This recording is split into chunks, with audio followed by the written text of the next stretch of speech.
I also personally wonder what do people actually from the Arab countries think of like Arab immigrants, because I've heard at least from Turks Mm-hmm. that they think that Turks who move to Germany are often behave like idiots. 100%, 100%. Look, most problems in the world, I would say, in terms of like, especially in Europe, in terms of like crime and like people just causing unrest in communities, a lot of it is because of immigration from Arab countries. They're a big headache.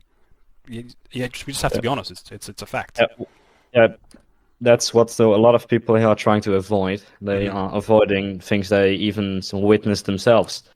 They're Yeah, like, no, this is not happening, even though it's happening right in front of them. yeah. No, we can't deny what Like, we see right before our eyes. It's a fact. yeah, in the Netherlands, we have a town called Ter Apel, Hmm. and it like there for years on end, like those immigrants, illegal by the way, like Yeah, they didn't apply for anything. They just hopped on a truck in Bulgaria yeah, and went all the way to Holland. yeah, And they ravaged the houses, they raped people, yeah. There you go.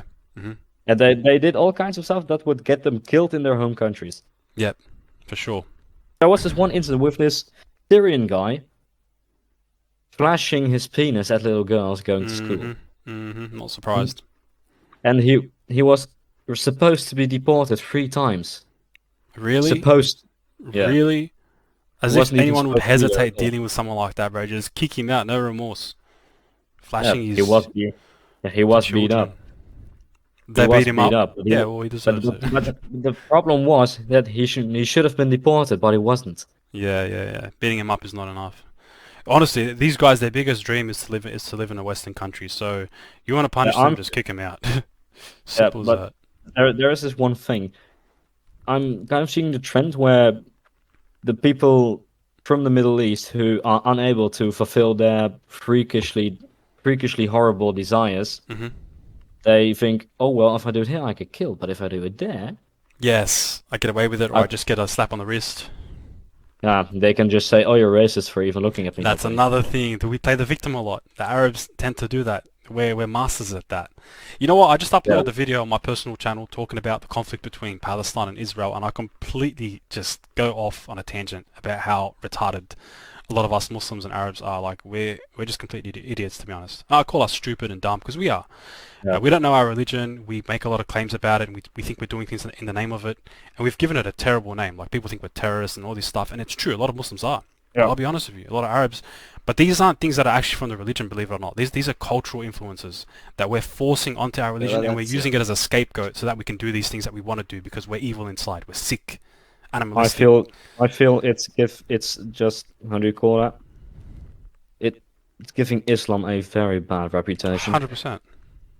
Like The thing is honestly, though, the thing is that I decided to do an apolitical analysis of the conflict, and I got death threats from multiple yeah, people, you would. mostly Algerians who threatened to behead me. Yeah, yeah, I wouldn't be surprised. I was honestly hesitant to upload the video myself, but I thought, you know what, bro? Honestly, I don't care. Enough's enough. The truth has to come out. There needs to be at least one Muslim out there who's going to be Yeah, like, look, this is bullshit. This has to stop. And if that means I die, if that means someone kills me, so be it. You know what I mean? It's not something I'm looking forward to. But if that's what it comes to, that's what it yeah. comes to. I'm not going to be But silent. what most people who are all pro Hamas and stuff, like being pro Palestinian is okay, but pro Hamas is a Yes, step too far. two It's different things way too completely. far. 100%. Yeah. Hamas is a That terrorist organization. that all those people who support Hamas, they don't know what the Palestinians and the predecessors of Hamas have done in previous conflicts. Like Hmm. every time they fled to another country, they supported Saddam Hussein when he invaded Kuwait, Hmm. and that's from the people who fled to Kuwait. Then they were expelled for trying to do a coup. They went to Jordan. Then they tried to start a civil war, and they succeeded, but they lost and got Yes, expelled. And then they yes. assassinated the prime minister. I read about this. The thing Then, with them is they have a trend of causing problems and acting like the victim, just like what you're talking about now. But go on. then they fled Lebanon, and they started a civil war, Yes, which killed 120,000 people. yes. Then By they the way, got sorry, expelled I just want to again to interject very Egypt. quickly because I feel bad. We're talking and Dojo's doing all this amazing work. Wait, it's looking beautiful, by the way. I just wanted to put that out there. Good shit, Yeah. Dojo. It's looking really cool, bro. I'm Thank you, loving thank this. you. Don't Northern worry, Light don't stuff worry. looks amazing. I'm really liking it, bro. This looks freaking awesome. You like the Yes. aura? Do I like what? Do you like the aurora The aura, effect? yeah, Like yeah, yeah. The aurora effect. It looks amazing, bro. It looks amazing. uh, That looks absolutely It stunning. looks sick, right?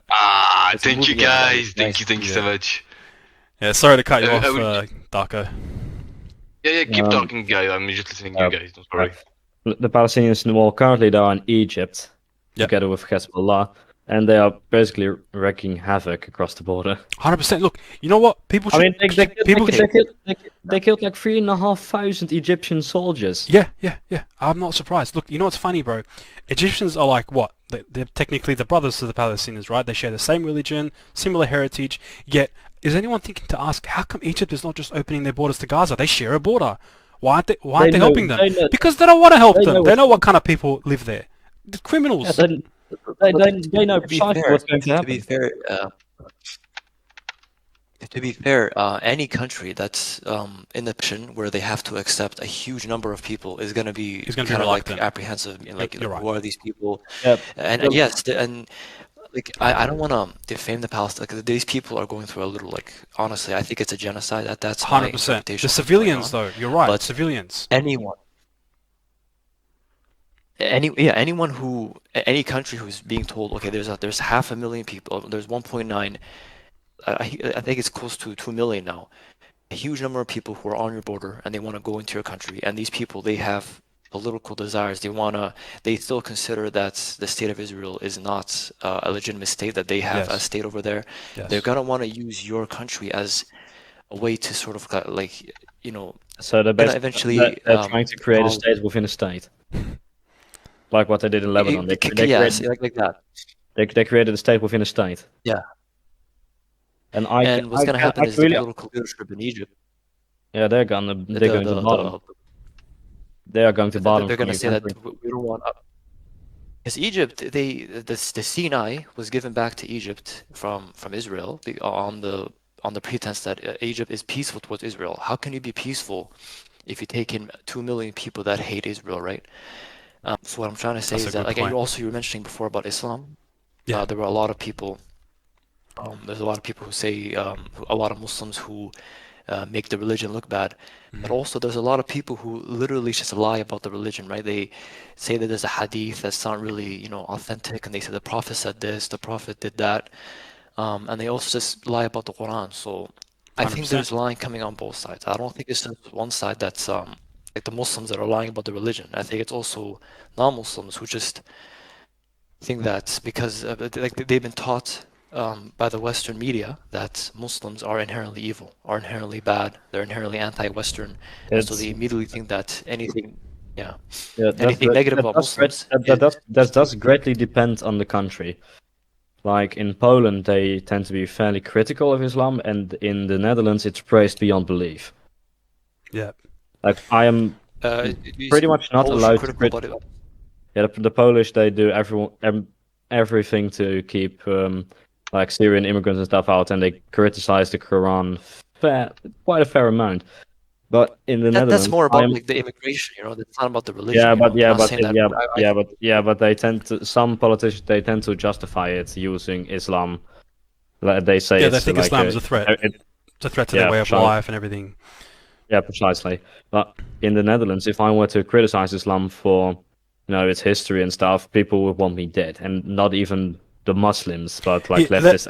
Can I make a comment just on that, for example? So if you were to criticize, so like quote unquote Islam and its history, what Muslims have to understand, and just people in general, is that Islam, well, once again, quote unquote, Islam's history is not Islam. Those are acts, okay, that were done in history by men, by people who are not sanctioned by God to do what they're doing. Whatever they do, okay, the responsibility, okay, rests on their shoulders. The burden is theirs. It's not Islam's. Okay, Yeah, that's what they decided to do. So we do have a history that's bloody and disgusting, and there are a lot of things that happened historically that were done by Muslims that I would say, with full confidence, are contrary to the teachings of Islam, but they were done by Muslims. Now, the thing is, as Muslims, we tend to conflate the two together, and we think that by defending these people and what they've done, that's us defending Islam, but they couldn't be more wrong. And we have to make this distinction that unfortunately not enough of us are making. Yeah,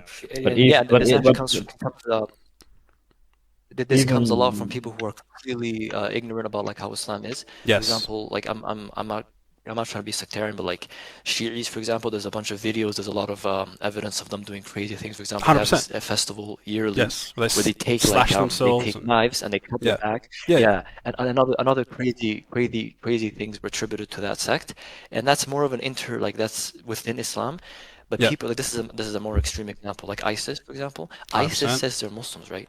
Yep. Al-Qaeda says they're Muslims, right? Yep. There's a million terror groups that say they're Muslims, Yep. but no one asks themselves the actions of these people. Are they are they from the Hadith? Are they from the Quran? Where are they getting it from? Mm-hmm. You look at I don't want to point fingers, but look at some countries which they use quotes of the Quran to justify things that Yes, they do.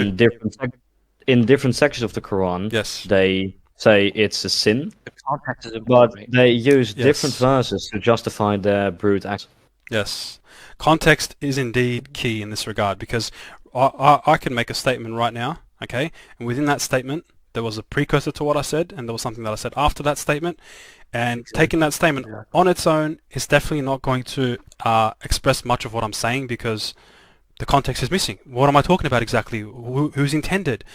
Like, if you strip something of context, then you're reading that statement of its intended purpose. So it's very easy to manipulate. Like That's the what these Bible. people are doing. Yeah, with any text. Yeah, like anyone can do it, even Bible like has with a lot of- with Torah verses, Bible. with Bible verses, anyone can do that. Yes, yes, it's very easy. But the thing is, But here's that- something that we have to bear responsibility for, and this is a very important point that I want to make. Because I agree with you, Yusuf. Yes, the fault is not just on Muslims, no doubt. The fault is also on those who lie and make it seem like we're something we're not, and exaggerate texts that are in our religious books, saying that, oh, this is what we believe and this is what we're saying, and this is what the religion orders, and blah blah blah. And some of them do appear to be doing it on purpose to try and shame us and what we believe, knowing full well that that's not actually what the text is saying. However, to be fair, a lot of us as Muslims who actually believe in the religion and practice it, and think that what we're practicing is correct, also hold those same interpretations. So it's kind of unfair to look at non-Muslims and say, hey, how dare you interpret the Quran in this way when it's clearly saying this and that, when the mainstream belief of Muslims is that misinterpretation. So how would you expect a non-Muslim to understand it correctly when majority of Muslims aren't even themselves understanding it correctly? So a lot of blame does fall on us. I would say even more than it falls on those who misrepresent our religion. Quite a lot of Similarly, wouldn't you agree that can blame also- the institution. You can blame the institution for that. Yes.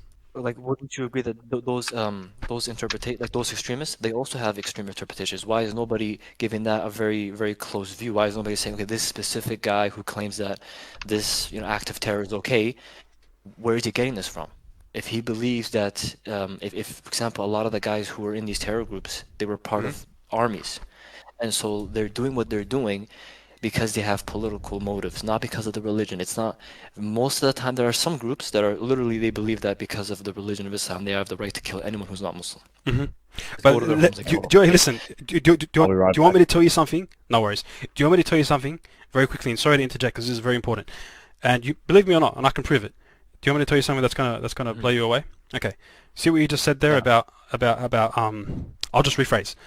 Okay. The mainstream belief, believe it or not, is what you just said. It's not a fringe belief. It's not a sectarian belief. Mainstream Ahl Sunnah, which is the main body of Muslims, okay, they believe that the non-Muslim. This is a sick, crazy belief, but it's present. Whether all people actually outwardly proclaim this is irrelevant.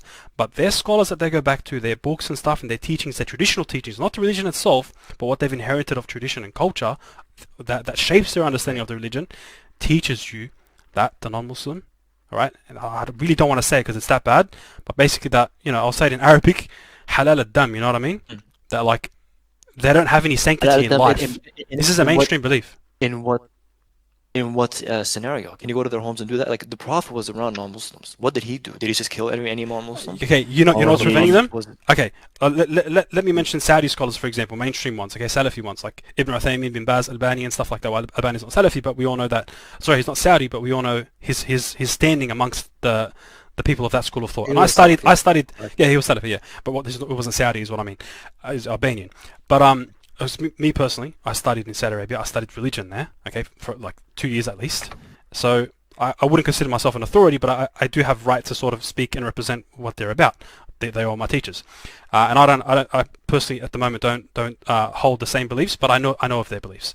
Anyway, so yeah, what I just mentioned to you earlier, their teachings are in line with what I just said. I can send you a clip right now of Ibn Uthaymeen, who was like one of the major scholars of that particular school of thought, which is one of the major ones, saying, this is disgusting. I can send it to you right now if you want to hear it, saying that the Muslims right now, it is their obligation and their duty to go to the non-Muslim lands and to fight and kill them, legit, straight up, to fight and kill them until they accept To be Islam. honest, If I'm gonna need them. Like Ibn Uthaymeen said yeah, that. Like, 100%. I'll did send he you the write clip. this, or is there an interpretation of the writing, or did he You actually listen say to this? it. You can hear the whole context. I'll give you the whole clip. It's like 20 minutes. Listen to the whole thing, right?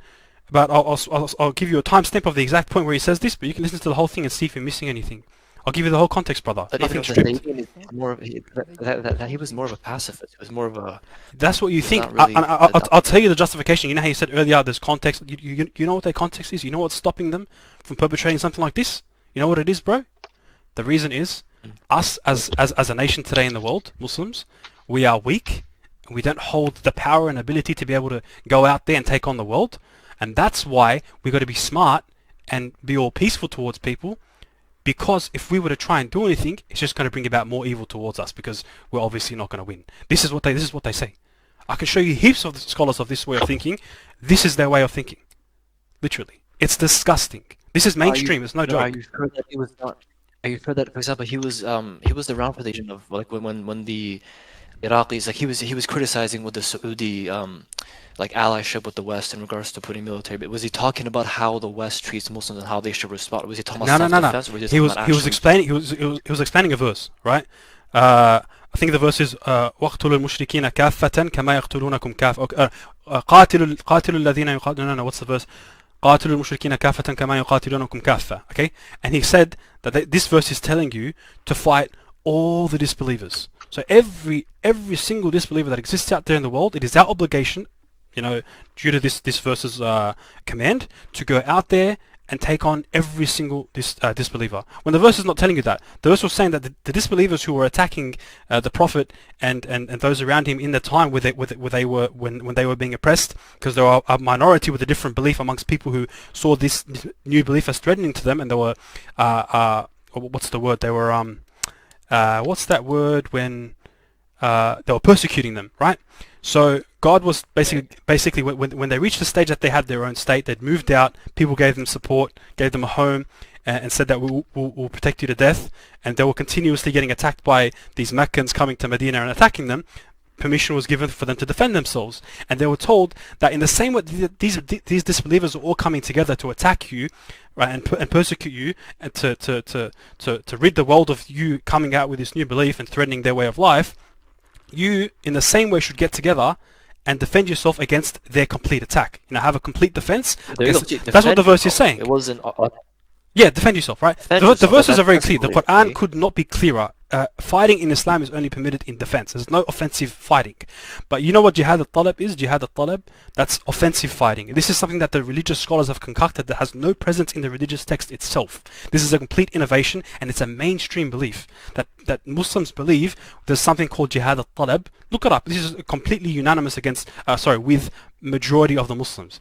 Right? This idea that Muslims should go out there and fight people to make them enter into Islam, when the religious text itself is very clear in condemning any kind of force. Yeah, it's very clear. The verse is clear. There is no compulsion in religion. Truth is clear from falsehood. Let it be for people to decide for themselves. There's so many verses like that. وَمَنْ شَاءَ فَلْيُؤْمِنْ وَمَنْ شَاءَ فَلْيَكْفُرْ. Whoever wishes, whoever wills, let him either believe or disbelieve. It's up to them. But no one cares about these verses. What do they care about? What's my scholar saying? What's my sect saying? This is all people care about. They're idiots. I remember that's- I remember a clip from the 90s in Bosnia when there was the big war going on in Yugoslavia. Yeah. There was this clip of a Bosnian, well, he wasn't a soldier of the Bosnian army, but he was part of a Muslim militia. Yep. They were supported by the Arabic Mujahideen. Yep. And remember, Bosniaks are not descendants of Arabs or Turks. They are European Correct. converts. That's And true. there was this guy like in his 20s, and he said, "Our national destiny is jihad." But jihad, that word has a lot of it. Okay, well, jihad does not just mean offensive struggle. fighting, like just going to Yes. people's lands. It means struggle. It means struggle. Yeah, Yes. it's not. Don't interpret that as we have to go and attack people. Maybe we have to go and jihad against ourselves to be more pious, right? It's not. It has a lot of interpretations. But yeah, man. So here's the thing. In regards to immigration, like you were mentioning Poland, I think that the people have the right. The Polish people, they have the right to determine their immigration policy. But when people just come to the current conflict in Israel-Palestine and say, you know, the West, like some media has galvanized me against Muslims, so I'm gonna go take those lies basically about Muslims, and I'm gonna use that to say, oh, the Palestinians are automatically wrong. They deserve whatever's coming to them. Israel's right. You know, if you're gonna come and say, I if you're think gonna neither do of that, them are right. Neither of Agreed. them are right. Agreed. I think there needs to be a balance. Either side that perpetrates any kind of act that deserves to be condemned should simply be condemned, irrelevant which side perpetrates it. Precisely. I forget, I like a for lot. example, Hamas did the same thing. They just- There's no. I ultimately very for this specific, I ultimately hold Hamas accountable. If they hadn't attacked Israel Yes. on October 7th, Yes. this wouldn't have happened. Hold on, So but ultimately, I'll be blame goes honest to with you them. though. I'll be fair, and this is what Yusuf is probably going to interject with. Look, Israel, essentially, okay, they started this because let's go back historically. Okay, not thousands of years because that's just that's absurd. Okay, let's go back That's dumb. to recent times. Recent times, okay, you had this land filled with these Arab, nomadic Palestinian people living there. It was their land, and these Jewish people were fleeing the Holocaust. Good for them, get away from that disgusting atrocity. I'm so glad that they managed to escape with their lives, those who did, and I feel terrible for those who didn't. But they came to a land and they decided to make it their own because of some biblical promise. Okay, and I'm sorry, that's not how things work. You can't just come to a land and say, it's mine now, I'm taking over, even though there's people living there, kicking them out of their homes, mistreating them, killing them. The Israelis did this. There's no denying it. Okay, they did these things. Oh, yeah, that's all right. the early times. Yeah. Yeah, they came. Israel was basically like a British/American project after the war. Yes, And exactly. I do know some Jews. They still live here, and they say a lot of Jews were like pressured to go there for their own safety and stuff. Yes, which is Like fine they if were, you're coming as a they were refugee. nobody wants- But then they came and they took over. First they came as refugees, and I say this in the video that I might send to you guys if you want to see it. First they came as refugees, then their title switched. Oh, we're settlers now. We're settling here, not just refugees. We're settling now. And then all of a sudden, now we're occupiers as well. We're occupying this land. So, but I agree with you also, Darko, because I know that over the years, Hamas and Palestinians, a lot of them have dealt with this matter terribly. Instead of looking at the situation and saying, "Hey, these guys are coming to taking over our land," let's just simply allow this mistreatment of us to be enough of a statement to the world that, hey, we need help. We haven't done anything wrong, and these people are taking over our homes. They took matters into their own hands in a way that made them look like they were the ones causing all the problems, and a lot of the times they were. Just like those examples you mentioned. So it's a problem. It's very I just want to mention convoluted. It's widespread. Yeah. So in regards to what you just said, so you said that the Palestinians should just they should use they should just show the world what Israel is doing to them, and that alone will be enough to let the world know what's going on. But here's It the won't thing, necessarily be enough, but Israel go on. They have no other choice. Yeah. So They're like too the weak. thing is, Yep. right. But the thing about Israel, like Israel totally relies on the West. They rely on the West, like US and the economically, UK. Yes. of course, militarily. Yes. But the big one is they also rely on the West politically. So let's say the Palestinians did that route. They bared the pain, they bared the genocide basically, and then they waited for change. How is change going to happen when the UN is the apparatus for that change, and there's just a Security Council, and they can just veto every single resolution that, for example, you can literally go and you can produce evidence of the Israeli crimes, you can do everything, but then when you have to do a resolution, the United States, the UK, France, all three of those countries are on the Security Council. They can just veto anything. Also, True. Israel literally blockades the entire Gaza Strip. Nothing can come in or out of that place unless they allow it. And guess what they say? They say that almost everything can be considered a dual use. Like it can be used for military or terrorist purposes. So Gaza is it's very malnourished basically. Yes. It Under has that guise, nothing they that turned it you- into like a big prison. But yeah, go on. So they shut off the water. Yeah, So and they it, and say it, the water and is being it, shut off. it's, All gov- it's, water. gov- Gaza's own Hamas government No. didn't really help the situation either. So it's That's the one thing. big shit. Look, see, It's one big shit show in that regard. I, In I, that I, regard. I feel like the point that literally had. go on. But I don't condone Hamas. I don't condone Hamas. But I'm saying course, the yeah. Palestinians. I'm not condoning. So don't get me wrong. I'm not condoning Hamas, but the Palestinians.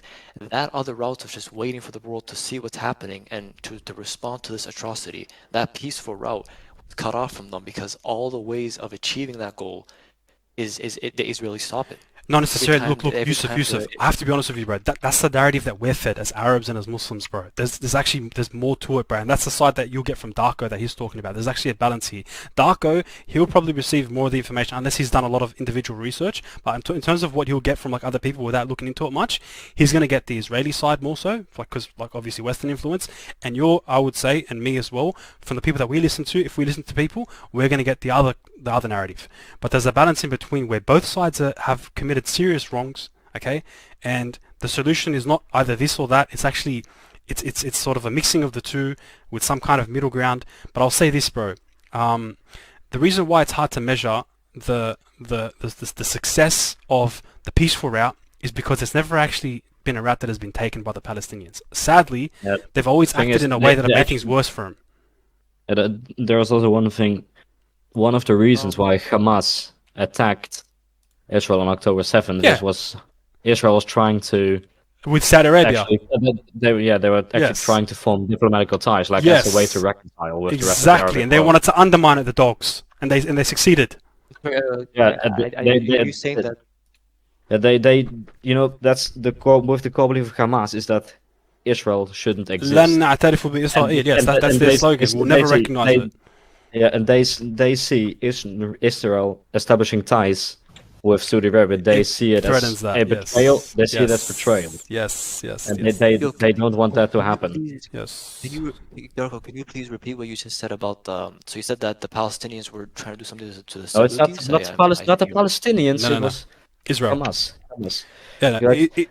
Israel was forming some kind of like an alliance with Saudi Arabia, not really an alliance, but like a beginning of a relationship where they're finally going to have some diplomatic ties, right? And like Darko just said, that is seen as a betrayal by the Arab world or by the Palestinians because Israel is the enemy. But it's this stupid backward mentality that's causing the problem. We need to look past this stupid, oh, this is the enemy, that's the enemy, this medieval thinking. No, if this so-called enemy, Isn't it totally valid to say that I don't support it? Like, isn't it totally valid for the UAE, for Bahrain, for Oman, for all these Arab countries to say, hey, Israel, we're not going to, of course, attack you or support Hamas, like or any of that like extreme stuff, but we're not going to have.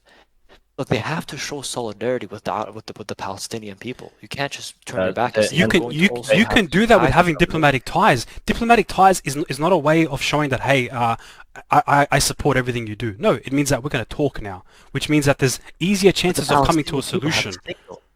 What's May that, sorry? I speak? Yeah, go May ahead. I speak? But if you have diplomatic ties with them, that means that you recognize them. That means that you basically don't recognize the Listen, Palestinians. It's kind of binary. there's no value in saying I recognize or I don't recognize Israel. The fact of the matter is they exist and they're there. Palestine is more of a fantasy than Israel. Let's be real. Israel exists, Palestine doesn't. May I speak Sadly. now, please? Go ahead. The thing is with Hamas, October 7th, it was strategic. They forced Israel to retaliate, which in turn shattered all relations they were trying to establish with Correct. the rest of the Arab world. Yes. That's why they did it, to Yes. prevent Israel from reconciling with the Arab world. Yes. That's why they did it, and they put their own population on the line. Yes. Agreed. Is that like Because is it's that, so like you're saying that Hamas said that? Hamas fully expected Israel to counterattack. That's what they always do. That's what both sides do. They're happy to Whenever- sacrifice civilians for I'm their goals and their ambitions. Do you guys know who supports Hamas, by the way? Do you know who gives them all the money and all the? Yeah, everything no. they I'm with basically you. do their Look, terror? Israel is like an evil organization, I guess you could say. Like I don't deny that. I'm not saying Israel's the good guys in no way or form. I know that they wanted this to happen. I was referring more to like Iran. Sorry. Yeah, I'm with you on that as well. Like, Same thing. Same thing. Yeah, like the thing is, okay, so Hamas is supported by, so in the very Iran. beginning, Yeah. Hamas, from the very beginning it was Iran, but also, okay, yeah, so it was Iran, right? Iran gives them all the weapons, all the money, all the political support, everything they need to do their terror, right? Yes, yes. So Iran has an interest in ensuring that there's a force against the Israelis Hmm. in every place, in Yemen, in Syria, in Iraq, and of course Correct. in Gaza. Yes. So look, when you say that the Arabs, look, remember, that's a huge factor in this. That's something that we like I said, the Westerners are peering into this conflict. They're not seeing that. There's a huge, they call it a Cold War between the Sunnis and the Shiites, and they're both Yes. fighting for influence. Yes. Why is nobody accounting for that angle? Why is nobody saying You know why? this I would happened say to these That, Palestinians? because that was only briefly mentioned in Western media, but that was during the war against ISIS. That was the only time Western journalism mentioned the difference between Sunni and Shia. yes, because you know why? It doesn't matter to them. That's a nuance that bears no relevance to them. You know why? Because essentially they'll look at Islam as one religion. Yeah, it has its fractions and its sects, but they don't care about that. That's not relevant to them. Like if you look at Christianity, for example, as a Muslim, you're not going to care if this guy's saying I'm Orthodox, I'm Greek Orthodox, or I'm Coptic Christian, or I'm Catholic, or I'm Protestant. It doesn't make a difference to Muslims in general. Like at the end of the day, Christian. You're just going to give them one label. None of that matters to you. They're going to look at us the same way. Same with Does Jews. that make it okay Yeah. for them to? Does that make it okay for them to support like Israel then? So basically, you're a Western guy. You came in. You don't care about the Sunni Shia divide. You don't care about the fact that these people, the Palestinians, they're getting no support from a lot of Arab countries because, like you said, they have diplomatic ties with Israel. And how can you have ties when you're supporting what Israel considers a terrorist? Because So Israel's smart. Israel knows how to portray themselves to the rest of the world, to make them seem like what they're doing is within the realm of, Western values, where, we're liberal-minded people who respect other people's rights and freedoms, and the only reason why we're behaving this way is to protect our national security. They know how to make things look good, whereas the Muslims and the Arabs, they just, put their hands in the air holding a sword, they're just going crazy like barbaric. Like, people can't relate to that, but they can relate to the Israelis. The Western world can relate to them. no, They are really are PR right, yeah, experts. but No, the Israelis are really evil. you know what's even They're worse? lying to the West. Can I speak? Sure, go ahead. There is this one fatal flaw when it comes to publicity form that's pro-Palestinian. Mhm. Whenever people have a memorial for like the victims of October 7th, the comments on the internet instantly get flooded with either Arabs or pro-Hamas Westerners. Yes, those exist. They exist a lot. They do actually. exist a lot, yeah. And they will spam Palestinian flags and say they didn't say these people deserve to die.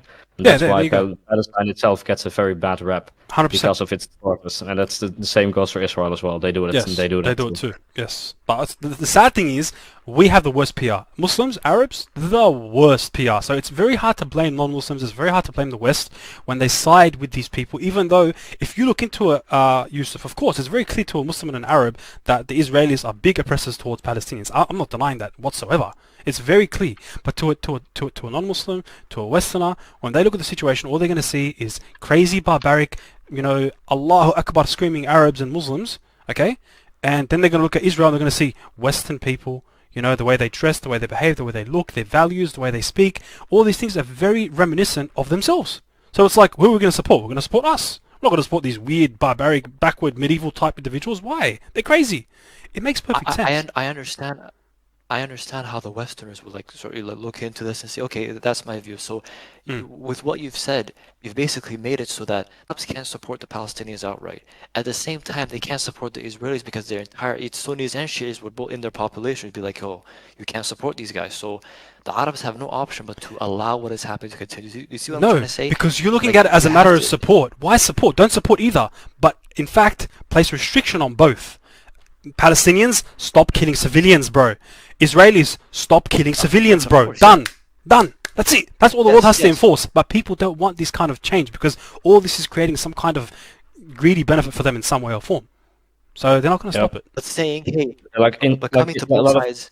A lot of Israelis are getting filthy rich, and so is Hamas leadership. There you go. They are getting filthy rich after this. That's how the world works. But the thing is, coming to both sides and saying, hey, you don't kill civilians, you don't kill civilians. Look, the Palestinians want a Palestinian state. Israelis want to maintain their Israeli state. Ultimately, they're gonna have a conflict. They're gonna fight each other. So the question here comes down to, First off, do you know that Israel has thrown away their acceptance of a two-state policy? They'll never accept that I two-state disagree. solution ever. I've seen the Israelis put a hand out so many times and say, hey, look, this is our proposition, two-state policy. Yeah, the land is more skewed in our favor and blah, blah, blah. But look, at least we're giving you something. Do you accept it? And the Palestinians always blatant, no, we will never recognize you. Bro, you can't negotiate with people who don't recognize you whatsoever. And I agree. Israel shouldn't exist. They shouldn't this exist was at all. I'm with after- you. But you have to be real and accept the situation at hand now. They exist. It's over. This is before October 7th, but after that they're saying no. Now they're saying Hamas is going to be killed. They're thinking about. I can't blame them, to be honest. temporarily Hamas should go. Gaza. I'm going to be honest. I can't blame them. Of course, Hamas should go. Of course. From But about the Hamas, two-state solution. Yusuf, Hamas, if they succeed, they will not only get the Jews killed, but every Arab in Everyone, the yes, 100%. They're not just bad for non-Muslims, they're bad for Muslims. Bad for everyone. That's it. We I don't need these understand people. Hamas is not going anywhere. I know What I about mean is that. Hamas has to go. Hamas has to go. Like basically what I'm saying is that their route will not lead them anywhere. Like I understand that, but like what I'm Okay, saying I is get that you, if Palestine, if the Palestinian people are being denied a two-state solution, my question is ultimately where is this gonna lead? They're gonna like they need it. Israel's not gonna give them the two-state solution. No. They don't have a home right now. What's Yeah. gonna happen? Honestly, they have no choice but to live as citizens underneath Israeli occupation. That's it. Look, And never have a state? yeah, listen, brother, they have no means. And they don't have a government worthy of leading them. All they have is barbarity. We have to be real, brother. What do they have? Tell me, what has Palestine offered to the world? Look, the Western world has let's offered the not world go barbaric. human rights. It's offered Okay, it's offered very good justice systems. It's offered very good infrastructure. It's offered so many things, bro. What has the Arab world offered to the world? Back in the day, yeah, in the golden age, a I don't lot. understand Today, what is- practically nothing, brother. We're honestly better off with the Israel government leading. As much as I hate it, if you just have to look at the lesser of two evils. If you ask me, what do you prefer, Hamas running Palestine or Benjamin Netanyahu? I'd pick Benjamin Netanyahu a billion times over, without a doubt. I Okay, do believe now both you've have to said- go. What's that, So now Darko? you've said that. I do believe So now Netanyahu you've- has to go. Like a lot of even Jews, they don't want him anymore. Like they think he's too much. I'm not saying I like him. I'm just saying if I had to choose between Hamas and him, I'll choose him. That's what I'm saying. I'm not saying I like Yeah, either. true. Yeah. True. And now the solution is a two-state solution, Mhm. and now you're gonna have to. So now almost 2 million people are gonna have to live in Israel. By the way, Israel is very small, very dense, Yeah. and has like 6 million people. So 2 million people is a huge number. They're gonna Yeah. live in Israel now under the Israeli flag. They're gonna Yes. have to speak Hebrew. No, Is not have that to speak reasonable? Is Hebrew. that actually gonna happen? They're not gonna have to Yusuf. speak Hebrew. Well, But yeah, Yusuf, I may have some examples of what could happen, and those examples could be the Netherlands and Russia. Like the Netherlands has two main ethnic groups, and those are the Dutch and the Frisians. The Frisians are at this point genetically completely Dutch over the years, but they speak two languages. They speak Dutch and their own language, Frisian, which they actually keep alive. So it's basically two languages, one country. Russia also is not dominated by just Russians. Yes, Russians are the dominant ethnic group, but they have like hundreds of different ethnicities within their borders that are semi-autonomous, so they can basically handle their own affairs mostly. But then, though they still operate under the Russian flag. But the Thought- thing is, there Interesting. isn't, a collection of like 40 countries that support. Sorry, I have a question. So you're talking about the Netherlands, right? Who is the native ethnic group? The native, the Netherlands has two native ethnic groups. That's the thing. You have the Dutch, of course, and you have the Frisians. They are both ethnic to the land. But they used to have their own land. They- That is assimilation. they- When you have a they- land, you get invaded and They you. they didn't exactly have their own land. They just lived under Islamic empires or Islamic states that's also Palestine true. was a for state. most of their history. Like they didn't really have their own state, but they were occupied by Islamic countries. Like for Like the example, Ottoman they were Empire. part of the Ottoman Empire. Yeah. For example, they were Muslim, so they basically let them do whatever they want. So You that guys notice that the West has Palestine is kind of it's like a regional name. Like you have Europe, Asia, and the Arabian Peninsula. So it's a regional name, not the name of a country. And the word Okay, so- Palestinian, as in referring to people, just means Arabs from the area of Palestine. That's just what it is. Palestine was a state before Israel, the Jewish migration began. That's a fact. The British, the colonials confirmed this. It's not hard evidence to suggest that there was a Palestinian state, because there was always Yeah, the no, of course land not. of Palestine. There was always the land, but never the country. Yeah, no, of course not. I understand your point. It's very hard for Muslims to swallow when they hear something like that. It's like, bro, look, if you're saying it was a land, then essentially it was a state. But I understand the nuance there, that there is a difference between people just living somewhere and actually having sovereignty over that land. Because it's one thing to have a state and another thing to just be living in some open land somewhere. Yeah, there's also quite a misconception that both Arabs and a lot of Westerners also make when they speak about Israel, is that they say all the Jews there are European migrants. And of course, there are lots and lots of Jews that are descended of European and American Jews. But also, I think it's about 40% of the total population of Israel today are descendants of actual Middle Eastern Jews. Like That's a significant amount. But to be fair, also those Middle Eastern Jews, a lot of them are from Yemen, Iraq, places like that, Morocco, from Syria. Yeah, Syria. So it's that number still. I think if you were to bring it down to the ones who were actually in Palestine, in that land, it's going to be very small. So just being real. Like 40 to 45% of its current population of Israel are descendants of Middle Eastern Jews. Yeah, I believe. Yeah, but see, that doesn't And really that- say much once again, because Middle Eastern doesn't translate to living in Palestine. Yeah. Yo, But they can there's actually one also. thing. Sorry, Yeah, go on. There's one thing from like the very beginning of this conflict that I was just like I did not expect this at all. I was actually pretty shocked by this from the very beginning. So the West, first off, do we both agree that what Israel has done militarily is like they've committed a lot of war crimes? It's I for sure. don't think anybody For can sure. deny it. For sure. Right.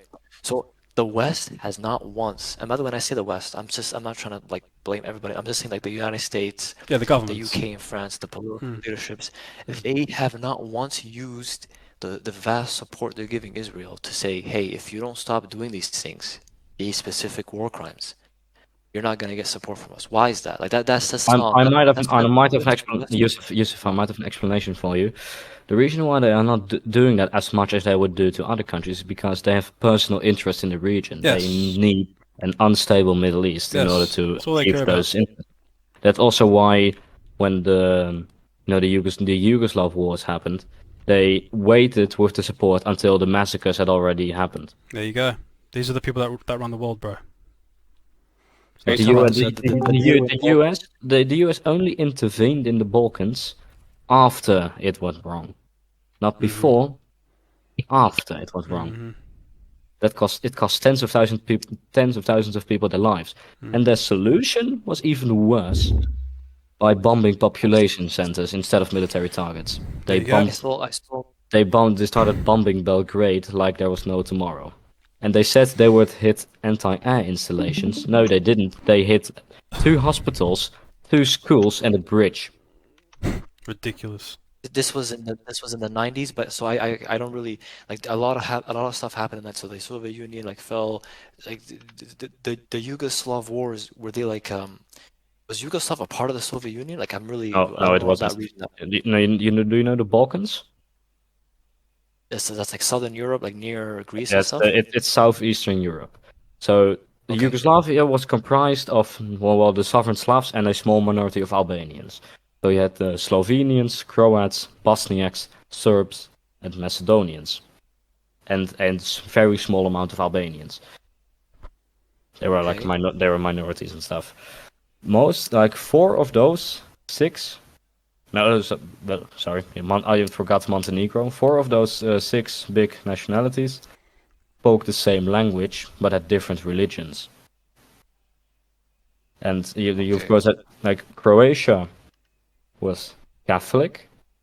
Bosnia had the Bosniak population was Muslim, and the Serbians are Orthodox. And so are the Montenegrins, but they weren't really involved in the war all that much. And the Slovenians were also Catholic, but they spoke a slightly different language. Like their tongue was different enough to be considered another language. And Macedonia is more similar to Bulgarian, and they also didn't really fight. Well, they did, but not to the other ones. They fought amongst themselves. And because of those religious differences, they eventually went at each other. Like the main fighters were Croatia, Serbia, and the Bosniaks.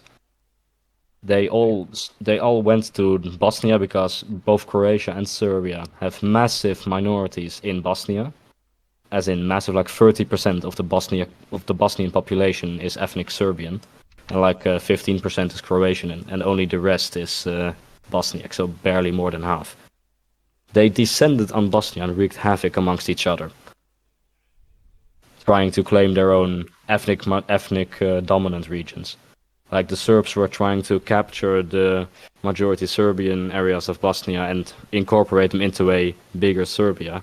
The Croats did the same thing in southern Bosnia, where they ethnically cleansed multiple villages of Bosniaks, and they destroyed a mosque, trying to incorporate it into a bigger Croatia. The Bosniaks, in turn, started ethnically cleansing anyone, even in their majority areas. Anyone who wasn't Bosnian, they started just killing them en masse. All three are guilty of this. They started killing everyone who wasn't them, basically. Mm-hmm. And meanwhile, the US and the NATO, they decided to play this strategically. At first, they did nothing except arm Croatia. Germany and France started secretly arming Croatia and training them. So basically, there was Bosnia, and there was a bunch of people. So was it ethnic or was it religious? I think it was religious, right? It was mostly done on a religious basis. Like when you look at genetics, they're almost the same, even though they don't want anyone to say that. Mm. I'll be right back. Croatia, Serbia, and all these groups, they went to Bosnia and they said, was Bosnia? So this was formerly the Yugoslavia, right? Yeah. And it collapsed, and then there's this territory called Bosnia, and they're fighting over who should be in control, who should live there, right? They were trying to carve it up. Yeah, and I heard it was very bloody. It was Yeah, it was like they massacred each other on 200,000 people. they massacred each other en masse. And you know, the worst thing wasn't the massacres themselves, but the sieges of cities.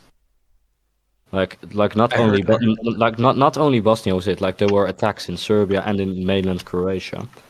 Like you have the siege of Sarajevo in Bosnia. They I heard like about that. the Serbs shelled the city for I think multiple years on end.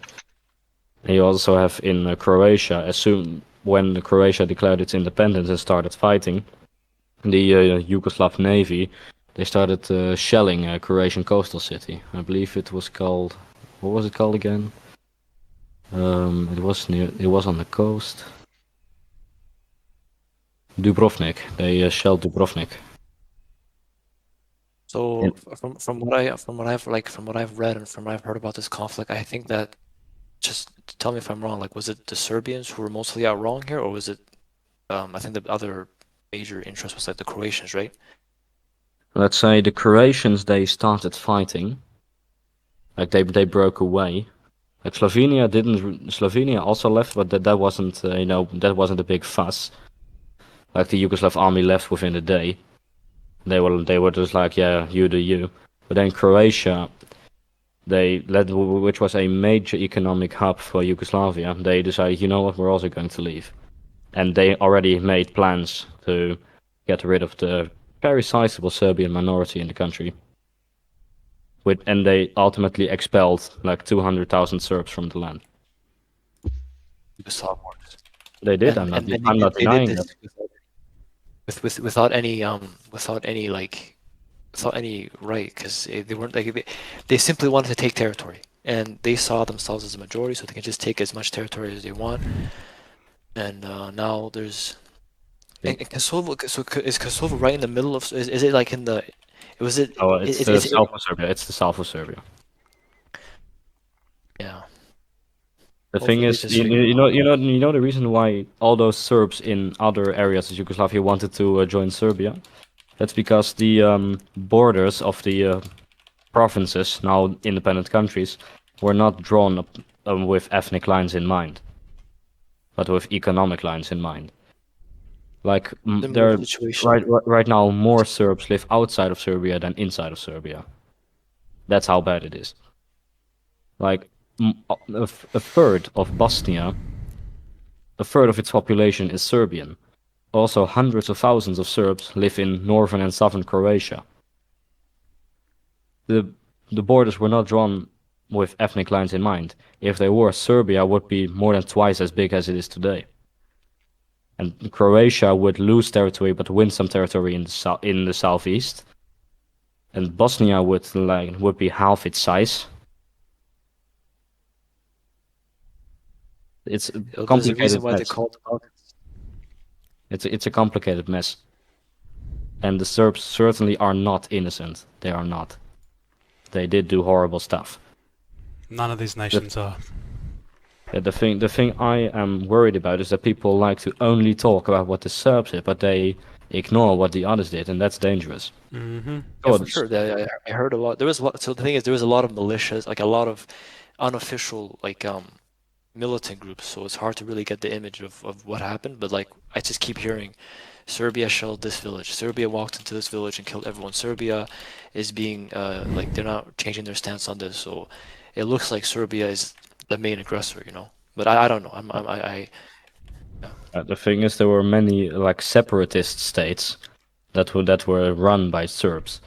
Like you had the Serbian Krajina, which was an area in Bosnia and Croatia with an ethnic Serb majority.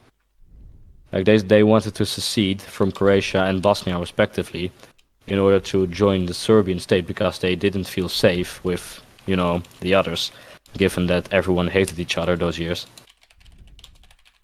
And what they did is they first ethnically cleansed the area, for the most part, and then tried to expand in order to connect to the rest of the Serbian territories. and Serbia's biggest ally is Russia, right? And Europe. I wouldn't say ally because Serbia refuses to take sides. They want to stay in the middle. They have condemned like wars and stuff that Russia did, but they want to stay out of it. Oh man, there's the frozen conflicts thing is it seems to me like the worst because how like there's people living in there, right? So you can't really live your life in the state of a frozen conflict. Things could just go wrong at any time, and it's Officially speaking, there is peace, but the hate never went away. of course. How can you just? I mean, this is 30 years ago, Yeah. or 20 years ago. So. Let's say on paper there is peace, but a lot of parents who, of course, they experience the war, they still teach their children to hate each other. Mm-hmm. True that. All these conflicts are inherited, and we don't do anyone any kind of service by keeping the fire lit. Best thing to do is to put the past behind us, start anew. Same thing is what the Palestinians and the Israelis should do. It's hard, it's ugly, there's a lot of bad blood, but forget it. There's no other way through this nonsense. It's called a generational hate. Yes. There's a reason why they say that wars and conflicts are usually. Yeah. There's Yes, a reason why they say in wars my opinion, it was the problem was in their generation. Why did people have to bring it to? Maybe it's if they live in tyranny or a dictator or something. Maybe I could understand because the cause of it was the person and then the parent that tell them to hate that person. But outside of that, if it's just an ethnical group having conflict, it's you go with the generation. Do you have a problem with it? Not the children who didn't know anything about that. Mm-hmm. It's usually the old people who they ruminate, This attitude is even mentioned in the Quran itself as a solution. There's a verse that says, "Idfa billati hiya ahsanu sayyi'ah." Repel that which is evil with that which is good. So if someone comes to you and treats you like crap, what do? In response, you treat them well. And then the verse continues to say that and that person who was treating you as an enemy, who was an enemy to you, by your treating them nice, even though they're treating you like crap, they will, in most cases, turn out to become a great friend eventually. Right, because of you having that kind of response. You know what I mean?